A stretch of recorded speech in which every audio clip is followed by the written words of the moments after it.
Hi hello ನಮಸ್ಕಾರ ಸ್ನೇಹಿತರೆ, ನೀವು ನೋಡ್ತಾ ಇದ್ದೀರಾ MKM business corporation YouTube channel. ಸ್ನೇಹಿತರೆ, ಈ ವಿಡಿಯೋದಲ್ಲಿ ನಾನೇನಂತಂದರೆ ಲೇಬರ್ ಕಾರ್ಡ್ ಇದ್ದಂಥ ಮಕ್ಕಳಿಗೆ ಒಂದು ಸ್ಕಾಲರ್ಶಿಪ್ ಅನೌನ್ಸ್ ಆಗಿದೆ. ಸೊ ಆ ಸ್ಕಾಲರ್ಶಿಪ್ಪು ಯಾರೆಲ್ಲ ಅಪ್ಲಿಕೇಶನ್ನ ಸಬ್ಮಿಟ್ ಮಾಡ್ಬೋದು, ಏನು ಮತ್ತು ಎಲ್ಲಿ ಅಪ್ಲಿಕೇಶನ್ನ ಹಾಕಬೇಕು, ಲಾಸ್ಟ್ ಡೇಟ್ ಏನು ಅನ್ನೋದನ್ನು ಕಂಪ್ಲೀಟಾಗಿ ನಾನು ನಿಮಗೆ ಈ ವಿಡಿಯೋದಲ್ಲಿ ತೋರಿಸ್ಕೊಡ್ತಾ ಇದ್ದೀನಿ.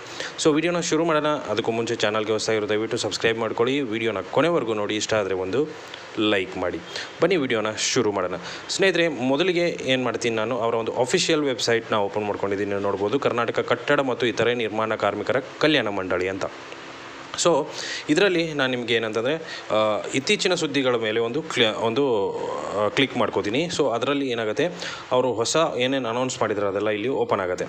ಸೊ ಇಲ್ಲಿ ನೋಡ್ಬೋದು, ಮಂಡಳಿಯ 2023-24ನೇ ಸಾಲಿನಲ್ಲಿ ನೋಂದಾಯಿತ ಕಟ್ಟಡ ಕಾರ್ಮಿಕರ ಮೊದಲ 2 ಮಕ್ಕಳಿಗೆ ಶೈಕ್ಷಣಿಕ ಧನ ಸಹಾಯ ಪಡೆಯಲು SSP ಪೋರ್ಟಲ್ ಮೂಲಕ ಅರ್ಜಿ ಸಲ್ಲಿಸುವುದಾಗಿದೆ ಮತ್ತು ಅರ್ಜಿ ಸಲ್ಲಿಸಲು ಕೊನೆಯ ದಿನಾಂಕ 31/5/2024. ಸೊ ಇಲ್ಲೇನು ಕೊಟ್ಟಿದ್ದಾನೆ ಅಂತಂದರೆ, ಇಲ್ಲಿ ನೋಡ್ಬೋದು, ಕಟ್ಟಡ ಕಾರ್ಮಿಕರ 2 ಮಕ್ಕಳಿಗೆ ಏನಂತಂದರೆ ಒಂದು ಸ್ಕಾಲರ್ಶಿಪ್ ಇಲ್ಲಿ ಬರುತ್ತೆ. ಅಂದರೆ ಶೈಕ್ಷಣಿಕವಾಗಿ ಸಹಾಯಧನ ಅಂತಂದರೆ ನಿಮಗೆ ಅದು ಸ್ಕಾಲರ್ಶಿಪ್ ಅಂತಲೇ ನಾವು ಕರಿಬೋದು. ಸೊ ಆ ಒಂದು ಅಪ್ಲಿಕೇಶನ್ನು ನಾವು SSP ಪೋರ್ಟಲಲ್ಲಿ ಹಾಕ್ಬೋದು ಅನ್ನೋ ಒಂದು ಇನ್ಫಾರ್ಮೇಷನನ್ನು ಕೊಟ್ಟಿದ್ದಾನೆ. ಅದೇ ರೀತಿ ಅರ್ಜಿ ಸಲ್ಲಿಸೋಕ್ಕೆ ಕೊನೆಯ ದಿನಾಂಕ ಯಾವುದಪ್ಪ ಅಂತಂದರೆ ಇದೇ ತಿಂಗಳ 31ನೇ ತಾರೀಕು.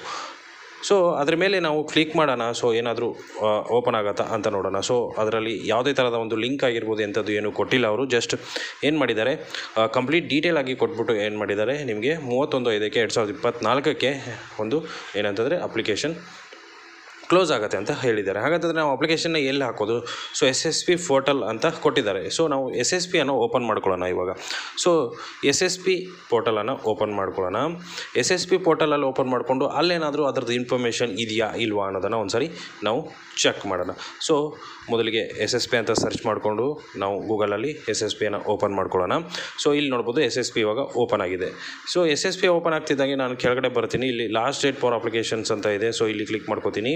ಸೊ ಇಲ್ಲಿ ನೋಡ್ಬೋದು, ಕಾರ್ಮಿಕರ ಇಲಾಖೆ ಮೆಟ್ರಿಕ್ ನಂತರ ವಿದ್ಯಾರ್ಥಿ ವೇತನಕ್ಕೆ ಅರ್ಜಿಸಲು ಕೊನೆಯ ದಿನಾಂಕ 31/5/2024. ಸೊ ಇದರಲ್ಲಿ ಕೂಡ ಅಪ್ಡೇಟ್ ಇದೆ. ಸೊ ಹಾಗಂತಂದರೆ ನೀವೇನು ಮಾಡಬೇಕಪ್ಪ ಅಂತಂದರೆ, ಆಲ್ರೆಡಿ SSP ಸ್ಕಾಲರ್ಶಿಪ್ಗೆ ಅಪ್ಲೈ ಮಾಡಿದ್ರಿ ಅಂತಂದರೆ ನೀವೇನು ಮಾಡಬೇಕು, ಇಲ್ಲಿ ನೋಡ್ಬೋದು, ಈಗಾಗಲೇ SSPಯಲ್ಲಿ ಖಾತೆ ಸೃಜಿಸುವ ವಿದ್ಯಾರ್ಥಿಗಳಿಗೆ ಮಾತ್ರ ಅಂತ ಇದೆ. ಅದರ ಮೇಲೆ ಕ್ಲಿಕ್ ಮಾಡಿಕೊಡಿ. ನಿಮ್ಮ ರಿಜಿಸ್ಟ್ರೇಷನ್ ನಂಬರ್ ಮತ್ತು ಪಾಸ್ವರ್ಡನ್ನು ಹಾಕ್ಬಿಟ್ಟು ಇಲ್ಲೇನು ಮಾಡಿ, ನೀವು ಕ್ಯಾಪ್ಚಾ ಕೋಡನ್ನು ಹಾಕ್ಬಿಟ್ಟು ಲಾಗಿನ್ ಆಗಿ. ಸೊ ಲಾಗಿನ್ ಆಗಿ ನೀವು ಅಲ್ಲಿ ನಿಮ್ಮ ಒಂದು ಲೇಬರ್ ಡೀಟೇಲ್ಸ್ ಏನಿರುತ್ತೆ, ಅಂದರೆ ಲೇಬರ್ ಕಾರ್ಡ್ ಡೀಟೇಲ್ಸ್ ಏನಿರುತ್ತೆ ಅದನ್ನು ಕಂಪ್ಲೀಟಾಗಿ ಎಂಟ್ರಿ ಮಾಡಿ. ಸೊ ಎಂಟ್ರಿ ಮಾಡಿ ಆದ ಮೇಲೆ ನೀವೇನು ಮಾಡಬೇಕಾಗತ್ತೆ, ಅಪ್ಲಿಕೇಶನನ್ನು ಸಬ್ಮಿಟ್ ಮಾಡಬೇಕಾಗತ್ತೆ. ಸೊ ಅಪ್ಲಿಕೇಶನ್ ಸಬ್ಮಿಟ್ ಮಾಡಿ ಆದಮೇಲೆ ಮತ್ತೊಂದು ಸಾರಿ ಅಕ್ನಾಲೇಜ್ಮೆಂಟ್ ಬರುತ್ತೆ, ಅದನ್ನು ತೊಗೊಳ್ಳಿ. ಸೊ ಈ ರೀತಿಯಾಗಿ ನೀವು ಅಪ್ಲೈಯನ್ನು ಮಾಡಬೇಕಾಗತ್ತೆ.